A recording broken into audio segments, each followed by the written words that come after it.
Monseñor, gracias por atender esta entrevista y también por colaborarnos dando información a todas las personas que siguen Radio La Voz del Santuario y la Pastoral de Comunicación de la Diócesis de Loja. Ante lo suscitado, ¿no? Que preocupa no solo a la Iglesia Católica, sino a toda la sociedad en general sobre esto del Código de la Salud que afecta a todos los ecuatorianos, Monseñor. ¿Cuál es la posición de la Iglesia lojana ante el Código Orgánico de la Salud que ha sido aprobado en la Asamblea Nacional? Nuestras autoridades lo están aprobando, pero es tan preocupante saber que nos afecta a todos los ecuatorianos. Bienvenido, Monseñor. Muchas gracias y un saludo a todos los oyentes de Radio La Voz del Santuario. Bueno, como usted lo ha dicho, quizá es una preocupación no solamente de la Conferencia Episcopal, no solamente quizá de la Diócesis de Loja, sino pues es del país entero, ¿no?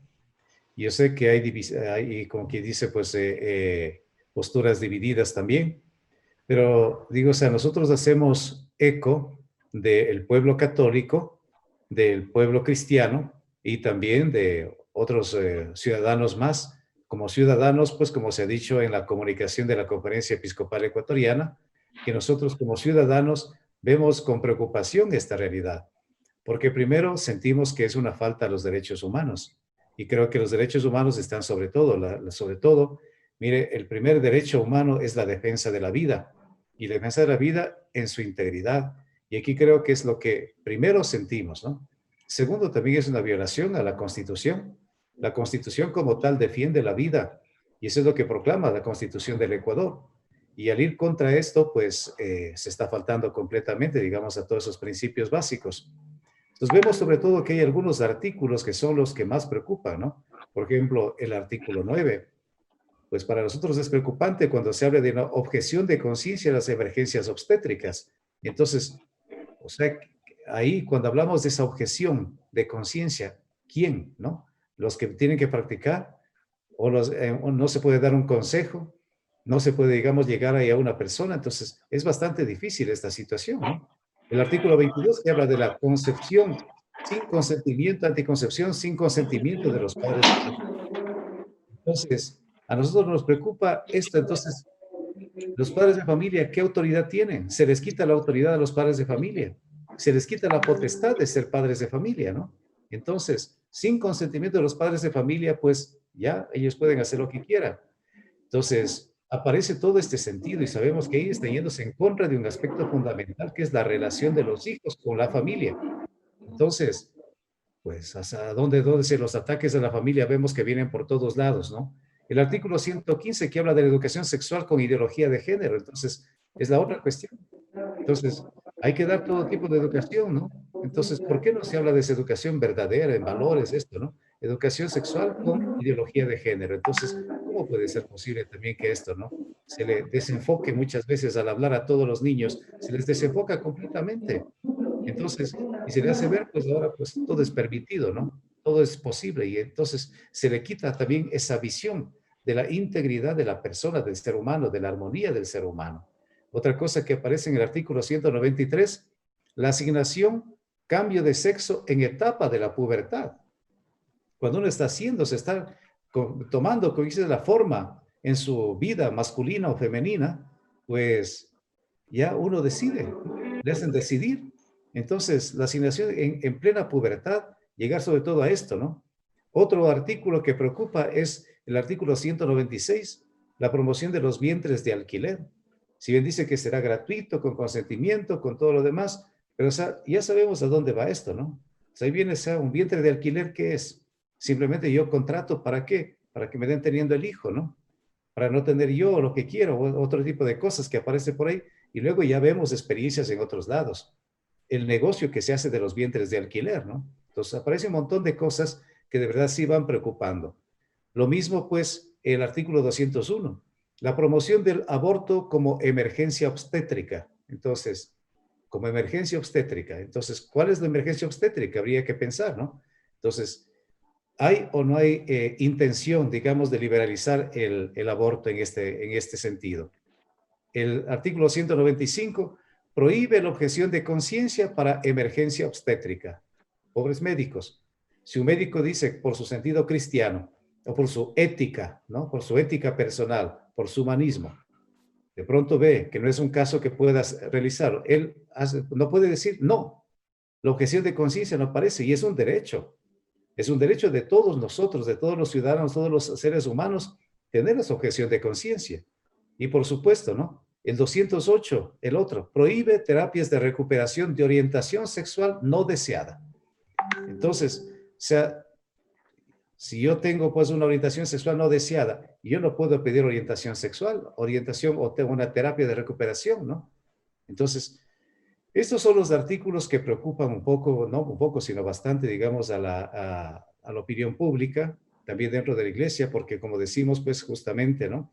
Va para nosotros siempre en contra de los derechos fundamentales. Y también, por supuesto, hablemos de esta ética, ¿no? De esta ética.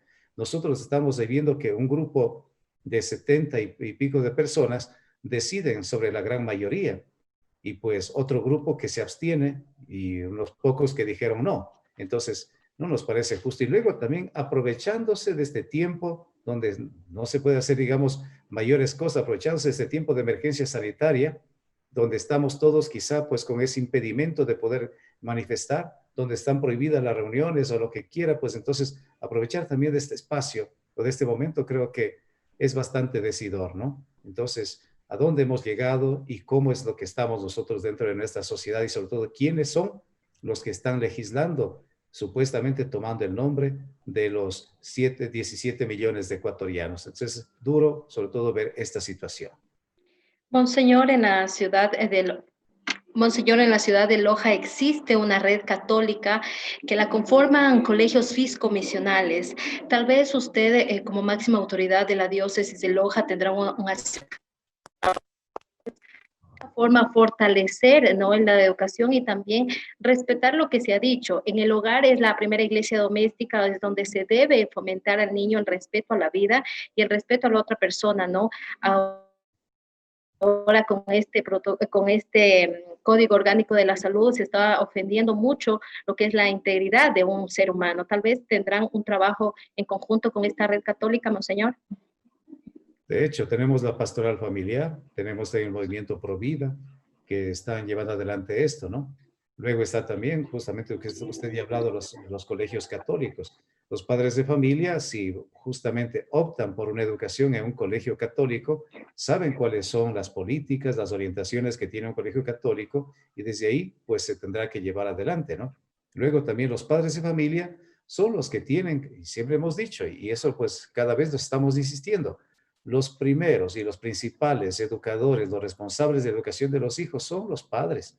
Entonces, ¿por qué los padres de familia no pueden decir, mire, por ejemplo, como en el artículo, el artículo 22, que dice simplemente la anticoncepción sin consentimiento de los padres de familia? Ellos son los responsables de todo esto. Los padres de familia tienen que salir al paso de esta situación y decir, nosotros somos los educadores de nuestros hijos. El Estado pues tiene la obligación subsidiaria, pero o sea, los principales educadores son los padres de familia, ¿no? Entonces, con ellos tenemos que trabajar también bastante. Los colegios pues nos tocará hacer un trabajo fuerte en este sentido. Esperemos que también pues ahí con esto no venga también otro tipo de situaciones, porque ustedes ven que últimamente la educación también se ha vuelto bastante difícil con todas las imposiciones muchas veces de leyes, de cosas que vienen pues por parte de restricciones, sobre todo pues como dice el Ecuador. Monseñor, ustedes a través de una carta que han presentado donde manifiestan el firme llamado a quienes tienen la responsabilidad de institucionales que permiten o solicitan, ¿no?, que se sitúen los derechos humanos en el centro de todas las políticas, incluidas la de cooperación para el desarrollo humano integral, aun cuando eso signifique ir en contracorriente. Monseñor, ustedes como obispos, como guías espirituales de todas las jurisdicciones de la conferencia episcopal, ¿hasta cuándo realizarán este pedido o esperarán esa respuesta favorable a que se examine este Código Orgánico de la Salud?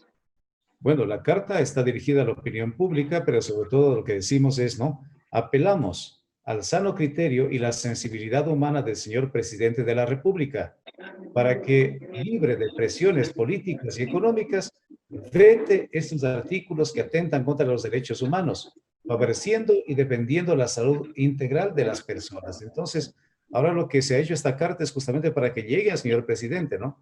Porque una vez que ya la Asamblea aprobó, el veto tiene que darlo el presidente de la República. Entonces, apelamos justamente que el presidente de la República, que es defensor de la vida, que es el que ha promovido pues tantas cosas tan en beneficio, sobre todo de la sociedad más vulnerable como fue la sociedad con capacidades especiales, pues que ahora también vea este derecho fundamental, ¿no? Que es la defensa de la vida en todas sus dimensiones. Ojalá, y eso es lo que apelamos a esto, que se vete este Código Orgánico de Salud y sobre todo pues estos artículos que son los que más preocupan a la opinión pública.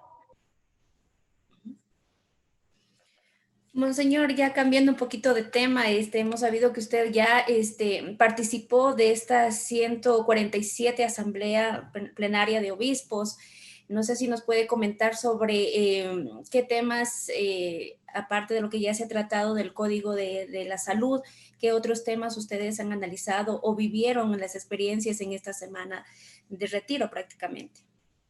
Sí, bueno, le declaramos como una asamblea, la asamblea histórica, porque fue la primera asamblea que hemos tenido a través de esta plataforma, ¿no? Una asamblea virtual. Para nosotros es impensable saber que nos hemos reunido de esa forma, porque siempre para nosotros la presencia cuenta muchísimo, el encontrarnos, el saludarnos y esto, pero la realidad también nos ha llevado a esto. Y bueno, también valorar sobre todo los medios tecnológicos ahora. El tema del Código Orgánico de Salud, pues no estaba dentro de agenda porque esto apareció mientras estábamos en plena reunión. Los temas fundamentales, pues que hemos tenido ahora es un poco la organización de la misma de las comisiones de la Conferencia Episcopal, ¿no? Este año nos tocaba ya la elección del nuevo presidente, la nueva directiva de la conferencia, pues virtualmente no lo hemos hecho, pero o sea, hemos tratado temas fundamentales, la organización, las líneas pastorales, por dónde vamos a caminar en estos próximos años también como Iglesia Ecuatoriana. Ahora hemos analizado, ¿no? Cómo llevar adelante la iglesia después de la pandemia o de esta pandemia que está, cuáles son los desafíos que tenemos. Entonces hemos visto que eso nos ha cuestionado bastante, muchas cosas que hemos ido sobre todo mirando también, ¿no? ¿Cuáles son los horizontes?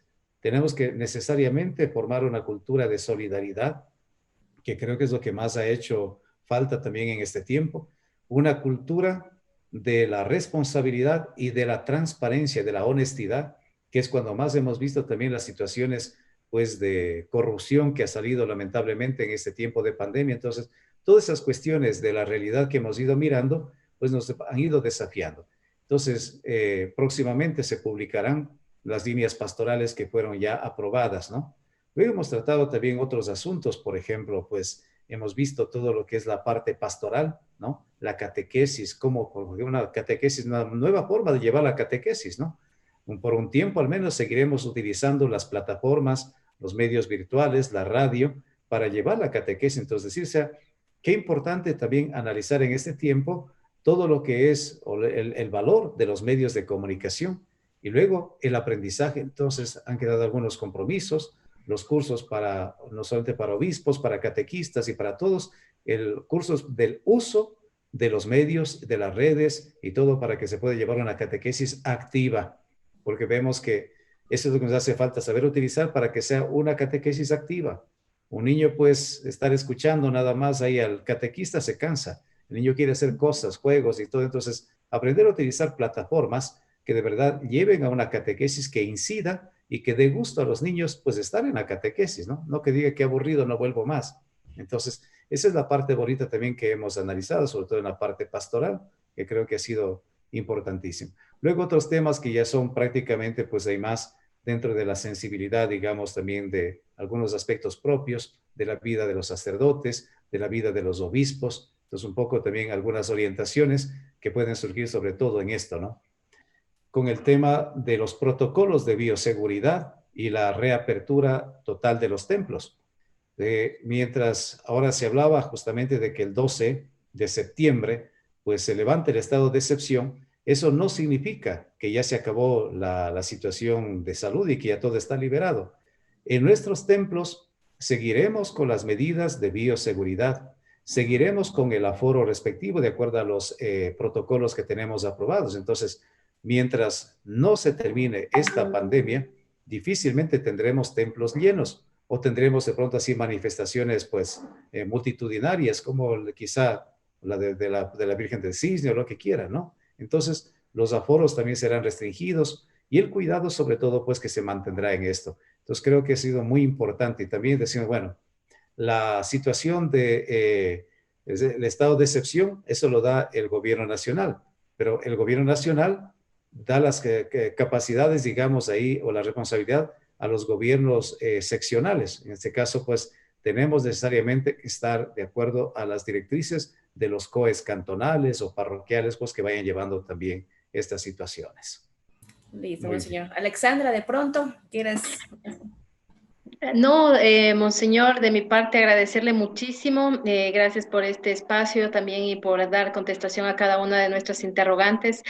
Tenemos que aprovecharlo ahora virtualmente, ya que no hay cómo tener ese contacto ni molestarle en su oficina. De mi parte, monseñor, muchas gracias por la información que se nos ha brindado para Radio La Voz del Santuario, monseñor.